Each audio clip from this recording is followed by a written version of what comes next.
अज उस वेले मैनू बड़ा हर्ट होया जो मैं जे कश्मीर के बारे एक न्यूज़ पढ़ रहा सी ते मैं अपने एक दोस्त नूं फोन किया कि की सिचुएशन है। तो वो मेरा कश्मीरी दोस्त मैनू कहन लगा कि क्या सरदार पाजी कभी आप लोग हमारी मदद करते हो, और आज आपकी सरदार आर्मी है जो हमें मारने के लिए कश्मीर में बड़ी तादाद में पहुंची हुई है।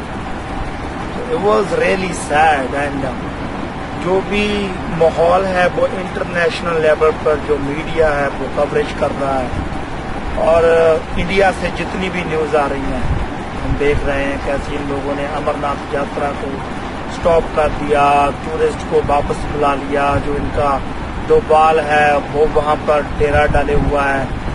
So there is two things मैं जो अपने कश्मीरी मुसलमान भाइयों को कहना चाहता हूँ। There is two things. One, accept Indian गुलामी, स्लेव्स, घुटने टेक दो, मान लो कि तुम इंडिया के गुलाम हो, जैसे इंडिया तुमको रखना चाहता है मान जाओ, रह लो। सेकंड, एज ए सिख मैं आपको कहना चाहता हूं, फॉर सेल्फ डिफेंस अगर किसी माँ के बेटे को, वो कोई भी हो, वो बेशक सिख फौजी हो, वो बेशक कोई गोरखा है या कोई हिंदू, कोई भी हो, अगर किसी की बहन के ऊपर कोई इंडियन आर्मी का जो फौजी अटैक करता है तो उसको जवाब दो। सेल्फ डिफेंस के लिए बेशक उसे भी ठोक दो। और जो जितना भी भारत में जो मुसलमान रहता है तो मैं उसको एक ही बात बोलना चाहता हूँ कि भाई तुम्हें कुरान शरीफ की कसम है, अगर तुम आज एक नहीं हुए तो समझो तुम खत्म हो गए। और मैं उन सिख आर्मी वालों को भी बोलना चाहता हूं कि तुम दशमेश पिता दा फौजियां ਜਾਂ ਅੱਜ ਦੇ ਇਸ ਹਿੰਦੂਤਵੀ ਚੱਡੀ ਧਾਰੀ ਭਗਵੇ ਗੁੰਡਿਆਂ ਦਾ ਫੌਜੀਆਂ। ਅੱਜ ਤੂੰ ਭਾਰਤ ਦੀ ਇੰਡੀਅਨ ਆਰਮੀ ਦਾ ਨਹੀਂ ਫੌਜੀ, ਅੱਜ ਤੂੰ ਇਸ ਮੋਦੀ ਬਾਪ ਜਿਹੜਾ ਮਾਸੂਮਾਂ ਤੇ ਜ਼ੁਲਮ ਕਰ ਰਿਹਾ ਰਾਮ ਦੇ ਨਾਮ ਦੇ ਉੱਤੇ, ਅੱਜ ਤੂੰ ਉਹਨੂੰ हर रोज जुल्म कर रहा है। मेरे ख्याल से तुम भूले नहीं होगे अकाल तखत इसी इंडियन स्टेट ने टैटेरी किया सी, हजारां मासूम साडे भैन भाई चक के मार दिते। ते अज तुसी इन्हां भगवें हिंदूत्वी RSS मोदियां दे लई तुसी अज किसी मासूम ते जुल्म करोगे, फिर लानत आ, फिर तुसी कल नूं साडे ते भी करोगे, फिर कल नूं पंजाब दी भी वारी आ।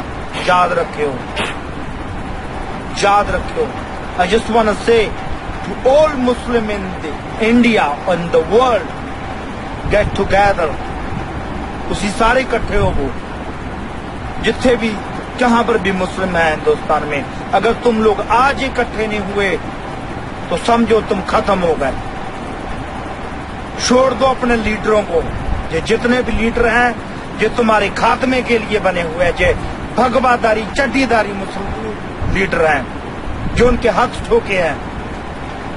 मैं हर कश्मीर की माँ को कहता हूँ, अगर तेरी बेटी के ऊपर जो कोई भी हाथ डालने आता है तो उसे बोल लड़कर मर जा, उसे बोल लड़ इनके साथ। अगर तेरे बेटे को उठाने आता है उसे बोल शहीद होना है तो लड़कर शहीद हो। हर घर से ऐसे हिंदुस्तानी टेररिज्म का तुम लोगों को ठोक कर जवाब देना होगा। यही मेरा सिख होने का एक हक बनता है, यही मैं आप लोगों को सजेशन का। क्यों इंडिया स्टार्ट अ वार, अगर उसने वार स्टार्ट किया तो तुम्हें खत्म करनी है, हम सभी को खत्म करनी है। ये लड़ाई मूल निवासियों की है, ये लड़ाई दलितों की है, ये लड़ाई आदिवासियों की है। अगर अकेले अकेले पिटते रहोगे तो खत्म हो जाओगे और ब्राह्मण हिंदुस्तानी टेररिज्म हिंदू तबाह चड्डीदारियों के गुलाम रह जाओगे। अगर किसी हिंदू को दुख लगता है, वो बोलता है तो लगे क्यों जे चुप्पीदार कर बैठे जो अपने आप को अच्छे हिंदू कहते हैं, ये इन गुंडों को बढ़ावा दे रहे हैं, इन गुंडों के साथ रले हुए हैं। जय क्यों? चुप खतरनाक होती है। सो आई जस्ट वांट टू से if India start a war with Kashmiris, हम विद कश्मीरीज। मैं सभी मुसलमानों को कहता हूं इकट्ठे हो जाओ, इस हिंदुस्तानी टेररिज्म का सेल्फ डिफेंस में मुकाबला करो। और उन सिख फौजियों को भी बोल देता हूं, अगर गुरु गोबिंद सिंह दे फौजी हो ਜਾਂ ਤੁਸੀਂ ਇਸ ਮੋਦੀ ਦੇ ਫੌਜੀ ਹੋ, ਭਗਵੇਂ ਹਿੰਦੂ ਸਭੀਆਂ ਦੇ ਫੌਜੀ ਹੋ, डिसाइड कर लियो। 10वें पातशाह ने जुल्म के खिलाफ तलवार उठवाई आ, किसी मजबूर नूं मारन दे लई नहीं। वो तुहाडे दुश्मन नहीं गे, वो मजलूम है इस समय। धन्यवाद जी। वाहिगुरू जी का खालसा, वाहिगुरू जी की फतेह।